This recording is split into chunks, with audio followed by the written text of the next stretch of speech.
Devalaya. Hari Om. Shloka number 47.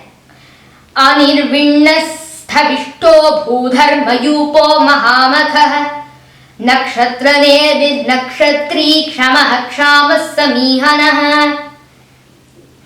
Anirvinnasthavishto bhudharmayupo mahamakah nakshatranevidnakshatri kshamah kshamas samihanah.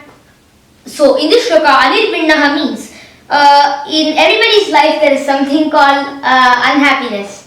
So the Lord does not have this particular feature, Nirvinna. Nirvinna means, so they say Nirvinnaha. So in Vikramarushi Katha it has been given.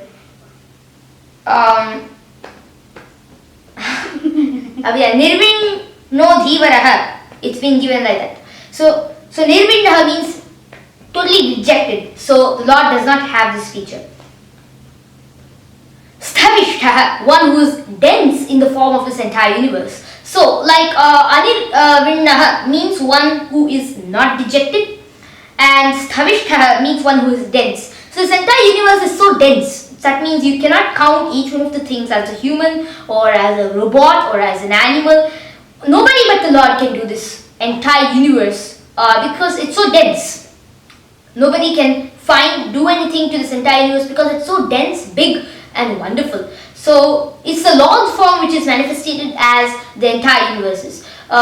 So there are many universes in this world. Of that, the Lord has manifested himself as the entire Jagat Srishti. So Jagat we can say, or Vishwam we can say. So in the first verse, Vishwam Vishnur Vashatkaraha. Vishwam means that one who is the entire universe. So that means even here, the Lord is being given the same explanation. Sthavishtaha, that means one who is the entire universe. Bhu, here there is a sandhi. Vishwam Vishnur, Anirvinnasthavishto Bhudharma Yupo.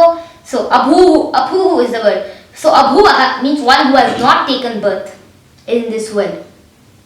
Dharma Yupaha means one who is tied to all things of worship. So when we worship the Lord, we fix different kinds of worshipped things or worshipable things to Him and perform the worship according to the rites. So Dharma Yupaha also means one who is tied to righteousness. So tied to righteousness, just like how a sacrificial animal is tied to the post where it's going to be slaughtered. So in previous times, they used to slaughter animals for the purpose of the yajna and then make it into a human. So that slaughtering thing was made into mantras and then the animal is to turn into a human. Second thing is the animal is to not be physically slaughtered. It used to be offered as an offering to the Supreme Lord and given away to people who are pure, etc. There were rites that can be known through the Vedas. So in the same way, the Lord is also tied to the dharma or righteousness. So dharma means 1. The right activity. 2. Righteousness. 3. The total kind of religion. 4. The worship and the vidhivat they say. So that means according to the texts, manuscripts, kind of way or the particular direction. So that's how the Lord is tied to these kinds of things very tightly. So He is tied to religion, He is tied to right understanding, right behavior and righteousness. Mahamakha, one who is the sacrifice which is the greatest sacrifice. Before there were many sacrifices like Ashwamedha, Purushamedha, Agnishtoma and big sacrifices like this which were very big. So we read the Brahmana books and the Vedanta books etc. We know that these rites were being performed. So Mahamakha. So Makha means the sacrificial rite. So that's what the Lord is. He is a sacrificial rite. He is offering to the sacrifice and He is also the taker of the offering to the sacrifice. Or the second meaning to this is salutations to the person who is offered the entire sacrifice. The entire sacrifice, or the entire sacrifice is being done to him. Sometimes in a sacrifice, it is named for a particular god, but along with that, there are many other gods which are worshipped, like Agni, Indra, to oblate and do all the offerings work in the yajna. So we call the devatas to do the yajna. So So Mahamakha means that the Lord is the sacrifice, and the Lord is also what we pray to Him. That is the great sacrifice. Nakshatra Nemi. Nakshatra Nemi means one who controls the entire stars. So it's the stars which influence human life, and it's the Lord which influences the stars.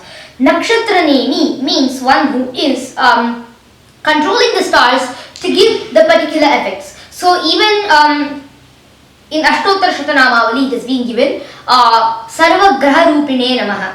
So in this also it's there that the Lord is a form of the 9 grahas, and thereby is also the controller of the 9 grahas, because he's also called Jitendriya. That means he can control himself. All the grahas, their powers, everything, and this entire universe forms the Lord, and he has controlled this entire area. He is the Lord of it, and he has created it himself. So Nakshatri means one who controls all the stars. All the stars are present, like the 27 stars. Along with that, millions of more stars are present in the galaxies, out of which only 27, 28 give effect to humanity. So if you consider it in this way, the Lord is the Lord of all these stars. That means he is the moon. So one explanation can be Nakshatri, that means the Lord of the stars, that's the moon. Or according to astrology, Nakshatri can also mean all the grahas, and that's why it's called Sarva Graha Rupi or Rupa. And then the Lord is the form of all the nakshatras and is the controller of the stars too. So that is the meaning of the shloka, 47th shloka.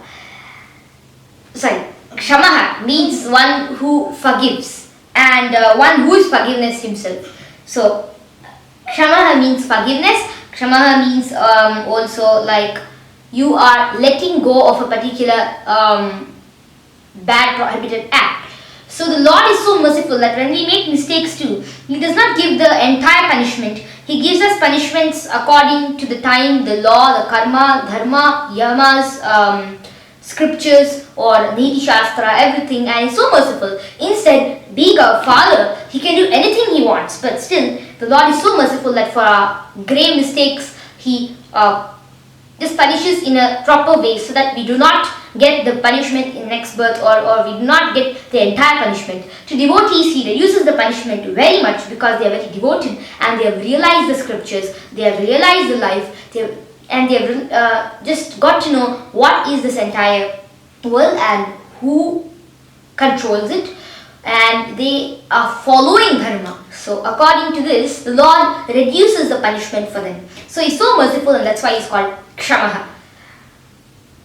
Kshamaha means one who is wanted for. So that want, Kshamaha, means I want. So he is the want for himself. So he gives the particular bhakti to the person. He only gives the bhakti to him, to himself. So when the Lord gives bhakti to His devotees, that means He is giving the faith to His devotees, and that's how the devotees get moksha. So the Lord Himself gives the faith. So He makes it more easy for His devotees. Devotees have the faith automatically, but still that bhakti, that extra concept is given by the Lord. So then the want comes for the Lord. Samihanaha, one who is needed for everything, one who is wanted, needed. Isn't it very nice to have the Supreme Lord, or worship Him, or be able to have contact with the Lord? It's so nice to do that. So that's why the Lord is called Samihanaha. Everybody wants to iha, that means aspire for the Supreme Lord. Samihanaha. So this is the meaning of the 47th shloka. Thank you. Jai Shri Krishna.